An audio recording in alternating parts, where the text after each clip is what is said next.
Gentlemen, our journey is at an end. Halloween is on the mat and the orange gloves are well and truly off. In this corner, battling ghosts with spooky hosts, the Fall Guy, and the Challenger assaulting grandmas and wishing on claws. Are you afraid of the dark? Light up the pumpkins for Put Up Your Spooks!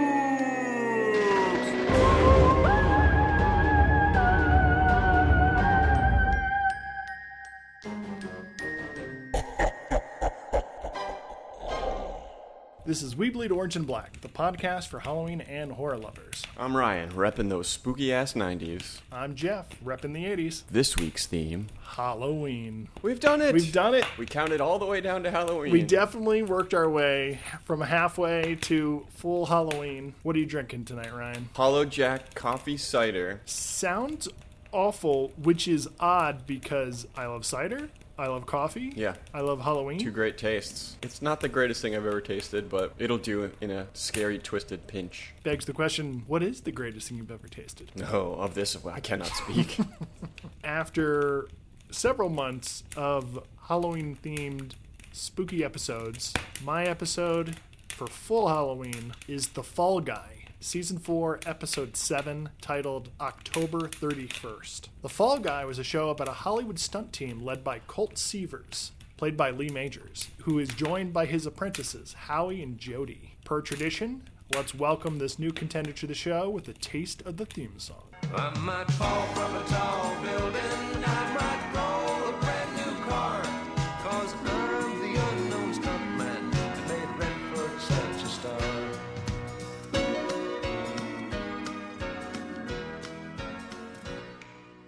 This special Halloween episode not only aired on Halloween night, but it has a secondary credit sequence that is a creepy montage of every Hammer horror trope ever made. Anything you could desire. Wolves, bats, cats, full moons, thunder and lightning, cemeteries, all accompanied by sinister organ music in a magic mirror that presents the stars and co-stars in Gothic script.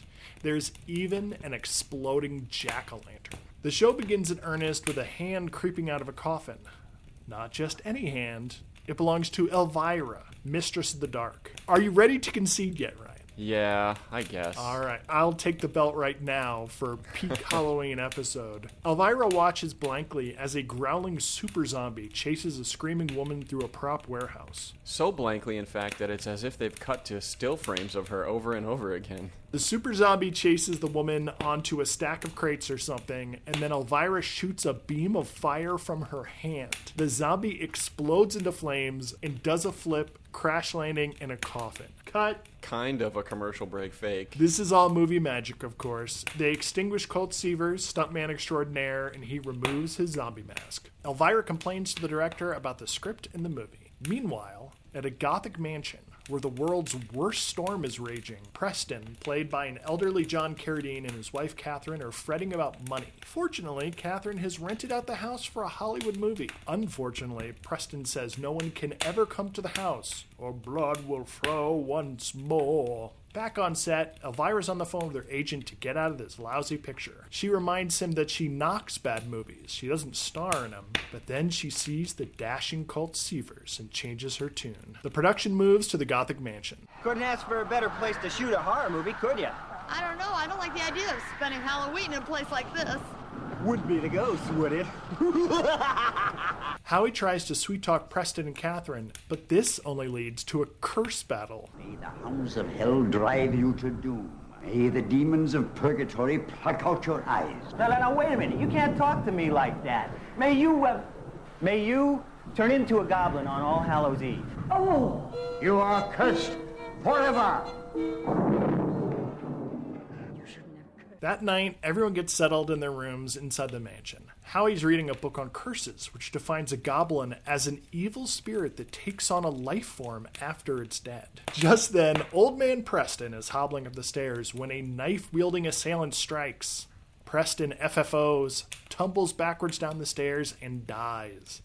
But the show must go on. Later, and the passage of time is kind of hard to track with this eternal storm raging outside the mansion. Later, Colt Seavers is taking a nap on a sofa. Suddenly, a tiny cartoon ghost, like an animated handkerchief sheep ghost, appears and beats the shit out of him. It's decking him in the face. It's slamming him against walls. And he actually grabs it at one point and throws it off of him. It's the tiniest little ghost. A little wisp of a ghost. It's so cute. Of course, this is just another scene from the movie. First of all, I don't know how we're seeing the special effects, like the animation, while they're doing takes of the movie. Secondly, Maybe it was a practical. So that totally faked me out, and I didn't understand that it was going to be a commercial break fake. And it's very clearly Lee Majors and not the main actor in this movie. all I know is that we've only seen 2 parts of this movie so far, and it looks dope as hell. Now, during this sequence, Colt gets injured because the breakaway candelabra has been replaced with the non-breakaway candelabra. Just then, Catherine sees a hunched form scurry away, and it looks just like Preston. She warns the crew to leave, or else Preston will get them. Downstairs, Jody is alone, or so she thinks. Preston puts up his spooks and she screams. She can't prove it either, so everyone ignores her. Howie hears a knock on the door and is shocked to find a hunched, slimy goblin. But it's just a kid in a mask trick-or-treating. It's a pretty good mask, I gotta say. The power goes out and Preston puts up his spooks again. This time he grabs Jody's wrist and leaves a slimy burn, Scooby-Doo style. She screams, Colt and Howie come running. There's no sign of Preston, but they decide, just to be safe, let's gather a group and go to the graveyard and open his coffin. Make sure he's dead. And then they do. A group of actors and production people. And stuntmen. Go dig up a corpse. And apparently this cemetery is like at the base of the hill where this mansion is that's surrounded by eternal storms. They open the coffin. Yep. Looks like Preston's body's in there. So they go back to the mansion to investigate. Elvira finds a secret room upstairs. Inside, there's an old newspaper story about Preston and his psychotic twin brother, Andrew, who was convicted of their mother's murder. Jody finds a dresser in the basement, and when she opens it, a skeleton puts up its spooks and jumps on her. The next, and perhaps the only logical step, is to have a seance. They get everyone back together, but Colt slugs down a bottle of scotch and passes out in his room, so they continue without him. Everyone place your hands upon the table. Now clear your minds of everything, even sex. Preston Deauville, we summon you from your grave into our midst.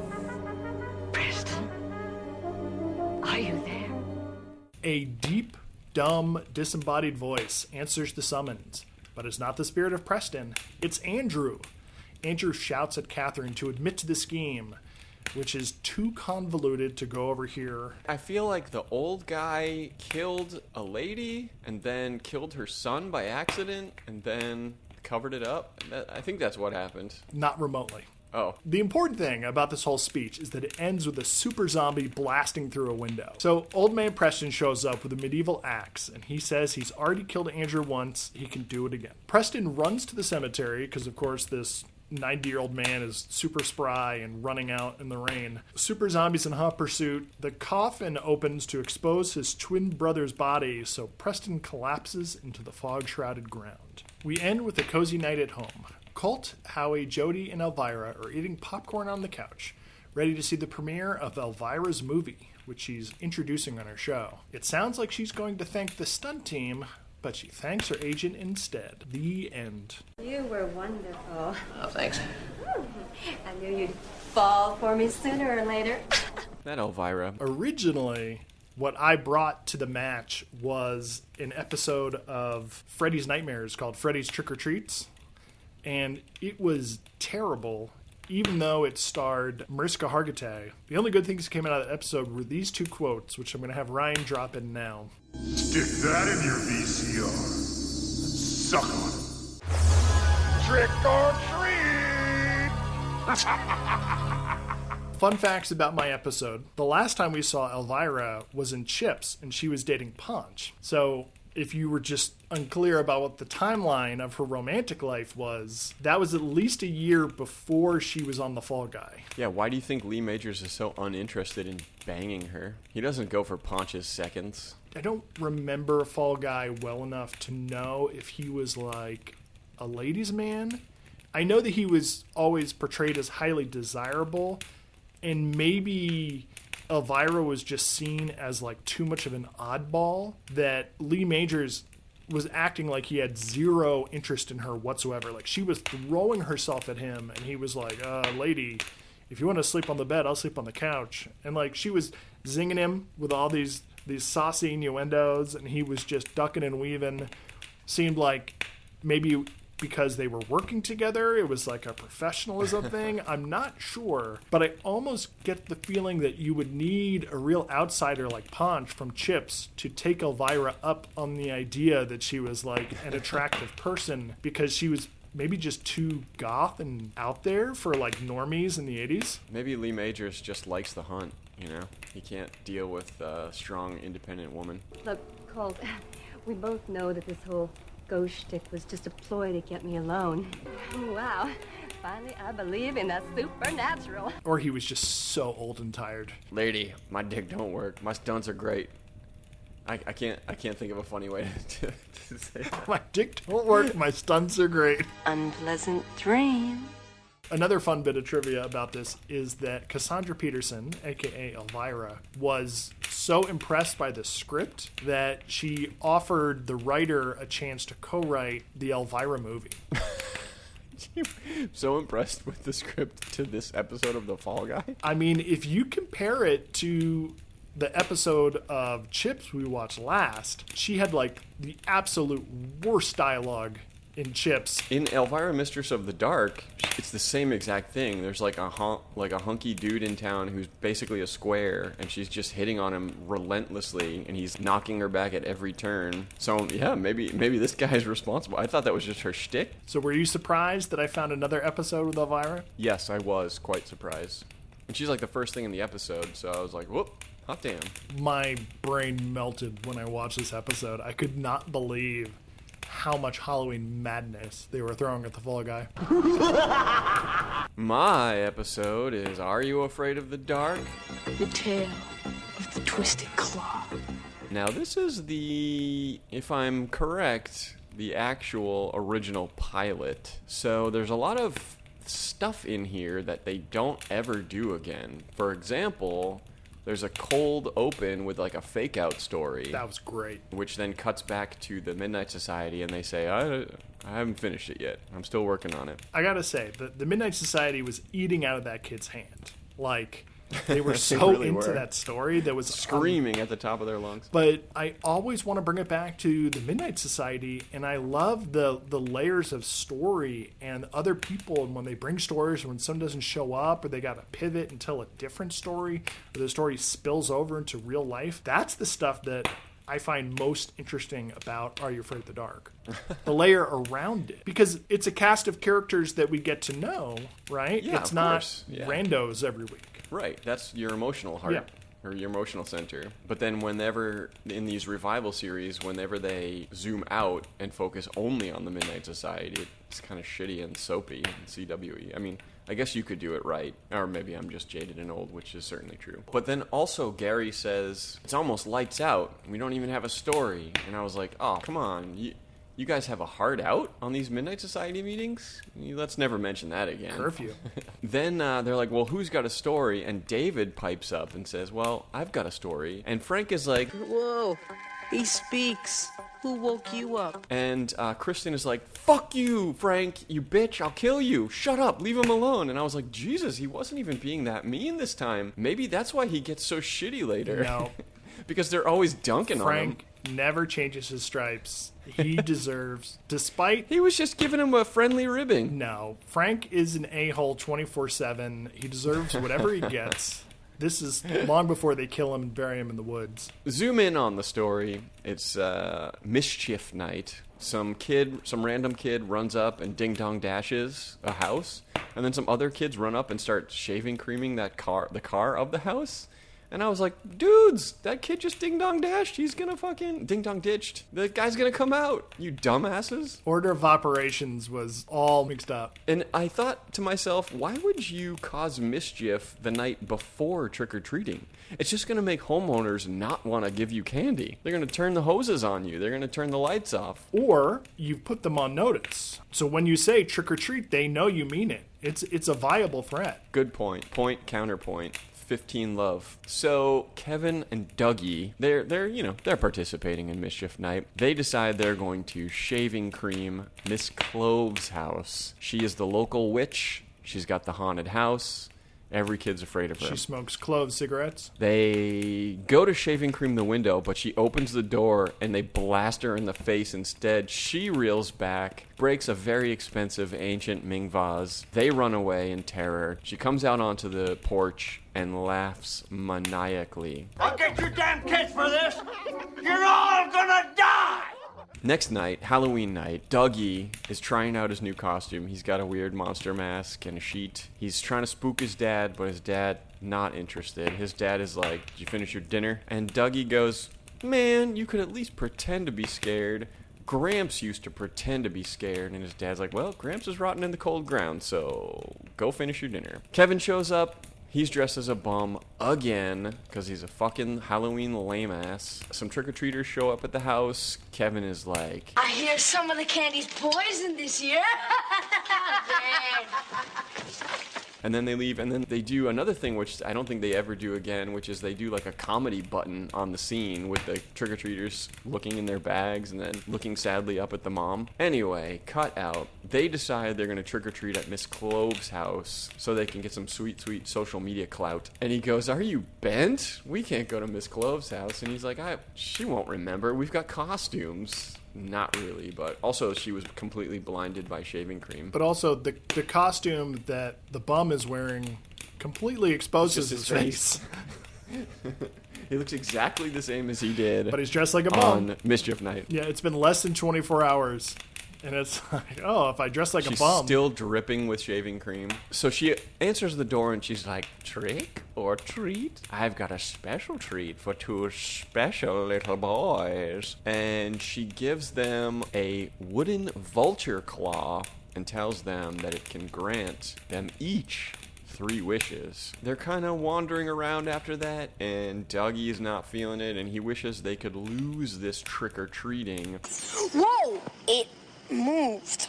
And then they're immediately accosted by some Canadian thugs with pretty cool masks and pretty cool wavering voices. Yeah, these really creepy, it's like a thugs on bike gang with creepy half masks. But ethereal and shot and mixed in such a way that they were not quite human.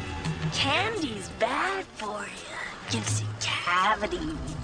We catch him, we pound him! Yeah! Yeah! So the kids have to hide in the trash to escape the thugs. The next day at school, Kevin, he goes, I'm going to wish for something I've wanted since I was a little kid. And then they cut to this, like, handsome dude. And Dougie goes, Bostic? And then it's...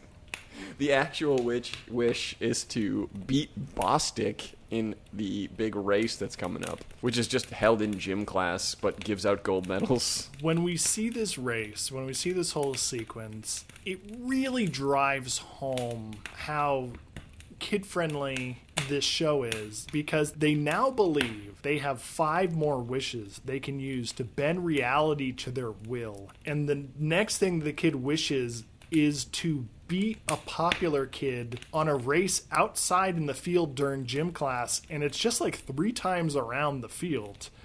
If that. If that. And it's like, oh my god, this kid has no worries, no needs, no desires, no imagination. I mean, even the kid with no imagination would wish for $1 million or something. And the kids are running so slowly. I mean, I imagine they had to do maybe many takes, and so they couldn't be like blasting full bore. And Bostic is like a nice dude. He wishes Kevin good luck before the race. They're racing. Dougie is like, go! no, he loves his best friend Kevin. And then he hears a growl from behind a craggy old oak tree. On their third lap around, this awesome black dog runs out from behind the craggy oak. I mean, can we say Could be a maple. Don't knock me in the comments. It's a hound from hell. It's a hellhound. Oh yeah. It's the original hound from hell, Cerberus himself. I was like, yeah, this is where he bites Bostic in the leg. He actually doesn't. He just kind of runs way in front of him, and then Bostic just eats shit and breaks his leg. I think he was throwing the race. I think the pressure just got to him. No, I mean, if you zoom in, Bostic's leg has completely exploded. Like compound fracture. Whoever was involved in this episode must have known a nemesis named Bostic, because that's way too specific a name to have been plucked out of thin air. So Kevin wins the race by act of broken leg omission. By act of hellhound. Later that night, finally, at Dougie's house, he's just drooling over his sweet gold medal. And Dougie is like, it was a dog, it was the hound from hell, this is horrible, if Gramps were here, he'd know what to do. Dougie wants to apologize to Miss Cloves and do the right thing and make amends, and Kevin is like, not a chance, I'll fucking kill you first. And Dougie's like, but my folks, and Kevin goes, I wish you'd lose your folks. And then the phone rings. It's Lieutenant Carruthers, and he's like, Dougie, I'm sorry to tell you, your parents are rotting in the cold ground. And Dougie freaks out and rips the phone out of the wall and goes, no, lose this. Craft style. Craft style? The Craft absolutely ripped this episode off. Everything ripped Are You Afraid of the Dark off. Everything. So he's figuring out the rules. He knows that the wishes always go bad, but foolishly he says, oh, I wish Gramps were here. And Kevin is like, Dougie, your Gramps is rotting in the cold ground. He's going to be a corpse then. I don't want to be no ghost. They're like fighting over the claw, knocking it out of each other's hands. I wish someone had like clouded the other up over the head with another vase or something. Always chasing clout. And Kevin is like, I ain't meeting no ghost. The ghost car pulls up outside, and Kevin is like, that's Gramps' car, but he's rotting in the cold ground. The corpse from POV is like slowly, we assume it's a corpse, is slowly walking towards the house. They're fighting over the claw. The doorbell rings. Dougie finally figures out what he must do. He wishes, We're sorry we broke Miss Chloe's vase, and we wish it never ever happened. the claw disappears and the doorbell rings, but it's just his dumbass parents who forgot their keys. Everything's back to normal. The phone is on the wall. Kevin's gold medal is gone. The doorbell rings again, but this time it's just the shattered vase, all intact, and a note that says, "Trick or treat. The end." So Dougie, he says, "I'm sorry that I broke Miss Chloe's vase, and I wish it never happened." But presumably that means they still sprayed her in the face with shaving cream, because he did not specify. So she still got it in for them kids. You're all gonna die! Body count for Fall Guy, 1 for Are You Afraid of the Dark? 0. Scare factor for Fall Guy, I would say low, but not 0, because when Funny factor.